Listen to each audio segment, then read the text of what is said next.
മികച്ച നടി അത് വീണ ജോർജ് ആണ്. ഇന്നലെ സ്പീക്കർ സംവിധാനം ചെയ്ത് വീണ ജോർജ് തകർത്ത് അഭിനയിച്ച സിനിമ എല്ലാവരും കണ്ടിട്ടുണ്ടാവും അല്ലേ?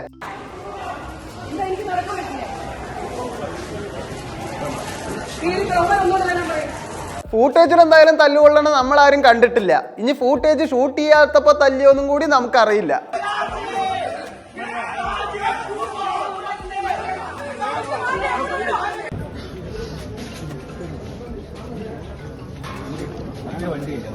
സാധാരണ ഇന്ത്യയിലെ ഏതെങ്കിലും ഒരു സ്ത്രീന്റെ ദേഹത്ത് കൈ വെച്ചാൽ തന്നെ പീഡന കേസാവണ കാലത്ത് ഇത്രയും വലിയ പൊസിഷനിൽ ഇരിക്കണ ഒരു മന്ത്രിയുടെ ദേഹത്ത് കൈ വെച്ചിട്ട് എന്തും കൊണ്ട് കേസ് എടുക്കണില്ല, എന്തും കൊണ്ട് കേസ് കൊടുക്കുന്നില്ല, എന്തും കൊണ്ട്? അത് വെറും PR വർക്ക് ആയതും കൊണ്ട് തന്നെ. എന്താ സംഭവിച്ചതെന്ന് അറിയില്ല. സ്പീക്കറിന്റെ അടുത്ത് ഒന്ന് സംസാരിച്ച് കഴിഞ്ഞുള്ളൂ, ദേ കടക്കണ തല്ലുകൊണ്ടിട്ട് ആശുപത്രിയിൽ. അപ്പോഴാണ് പറഞ്ഞത് കഴുത്തിന് പരിക്ക് പറ്റി, ഹോസ്പിറ്റലിലേക്ക് അഡ്മിറ്റ് ചെയ്തു. എല്ലാവരും ചോറ് തന്നെ കഴിക്കുന്നത് കൊണ്ട് എല്ലാവർക്കും കാര്യം എന്തായാലും പിടികിട്ടി.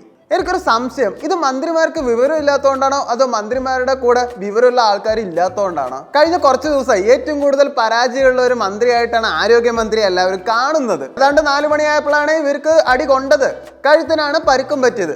അപ്പൊ തന്നെ ഗവൺമെന്റ് ആശുപത്രിയിൽ അഡ്മിറ്റുമായി.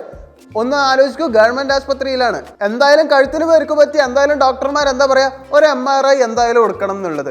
ഒരു MRI റിപ്പോർട്ട് രാത്രി 8 മണിയായിട്ട് റെഡി ആയിട്ടില്ല. അവര് അഭിനയിച്ചത് നാടകം അല്ലെങ്കിൽ ആ MRI റിപ്പോർട്ട് രാത്രി ആകുമ്പോഴെങ്കിലും ശരിക്കും പറഞ്ഞാൽ ജനങ്ങളുടെ മുന്നിലോ മീഡിയന്റെ മുന്നിലോ കാണിക്കേണ്ടതല്ലേ? അറ്റ്ലീസ്റ്റ് പണ്ട് പാപ്പിയപ്പച്ചയിൽ ഇന്നസെന്റ് ചെയ്ത പോലെ ഏതെങ്കിലും ഒരു MRI റിപ്പോർട്ട് എടുത്തിട്ട് കാണിച്ചാലും മതിയായിരുന്നു, ജനങ്ങളതൊക്കെ വിശ്വസിക്കുമായിരുന്നു. അതിനുള്ള ബുദ്ധി പോലും പോയില്ല. ഇനിയിപ്പോൾ അങ്ങനെ കഴുത്ത് ഒടിഞ്ഞിട്ടുണ്ടെങ്കിൽ തന്നെ 8 മണിയായിട്ട് MRI റിപ്പോർട്ടും ഉണ്ടായിട്ടില്ല. അപ്പൊ എത്ര പിറകിലാണ് നമ്മുടെ ആരോഗ്യ വകുപ്പ്? കൈയേറ്റം ചെയ്തു, കഴുത്തിന് പരിക്ക്. ഞാൻ അദ്ദേഹത്തെ കാത്തിവിടെ നിൽക്കുകയാണ്. അപ്പോഴാണ് പറഞ്ഞത് കഴുത്തിന് പരിക്ക് പറ്റി, ഹോസ്പിറ്റലിലേക്ക് അഡ്മിറ്റ് ചെയ്തു. അതിപ്പോ ഏതാണ്ട് അങ്ങനെ തന്നെ കാണുന്നത്. മന്ത്രിമാർക്കെതിരെ കരിങ്കൊടിയും സമരവും നടത്തിയ ആൾക്കാരാണ് നമ്മളൊക്കെ, അതിന്റെ പ്രൊഡക്ട്സ് ആയി വന്ന ആൾക്കാരാണ്. സാധാരണ നമ്മുടെ സ്പീക്കർക്ക് ഇതുപോലെ മണ്ടത്തരങ്ങൾ പറ്റാത്തതാണ്. അങ്ങനെ മണ്ടത്തരം ആരെങ്കിലും കാണിക്കണ്ടെങ്കിൽ അവർക്കെതിരെ മണ്ടത്തരം കാണിക്കരുത് എന്ന് പറയാറും ഉണ്ടായിരുന്നു. ഈ നമ്മുടെ സഭ TV ഒക്കെ കാണുമ്പോൾ അങ്ങനെയാണ് ചെയ്യണ കണ്ടിരിക്കുന്നത്. ആ കാര്യത്തിൽ പിണറായി വിജയനെ ഞാൻ എന്തായാലും സമ്മതിച്ചു കൊടുത്തു. ആൾക്ക് മനസ്സിലായി ഈ PR വർക്ക് പാളി എന്നുള്ളത്.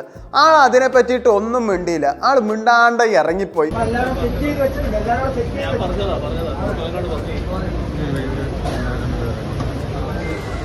മന്ത്രിയെ അങ്ങനെ വേണം, സമയത്തിന് ബുദ്ധിയോടെ ചിന്തിക്കണം. അത് ബാക്കി ആർക്കും ഇല്ല. പണ്ട് ഉമ്മൻചാണ്ടി ഇതുപോലെ ചെയ്തിട്ടുണ്ടായിരുന്നു. അതിന് പക്ഷെ ലോജിക്കോടെ കാര്യങ്ങൾ കൊണ്ടുപോയി. കുറച്ച് അടികൊള്ളണ സീനും നെറ്റിയിൽ മുറിയായ മേക്കപ്പും ഒക്കെ ഇട്ടിട്ടാണ് ഉമ്മൻചാണ്ടി വന്നത്. അന്ന് സ്വന്തം പാർട്ടിക്കാരെ കോൺഗ്രസ്സുകാരെ പറഞ്ഞിട്ട് സ്വയമെങ്കിലും തല്ലിപ്പിക്കണ ഒരു വീഡിയോ എങ്കിലും ഉണ്ടാക്കിയിട്ടുണ്ടെങ്കിൽ പിന്നെയും ജനങ്ങൾ വിശ്വസിച്ചിട്ടുണ്ടാവും. ഇപ്പൊ അതും ഇല്ലാണ്ടായി.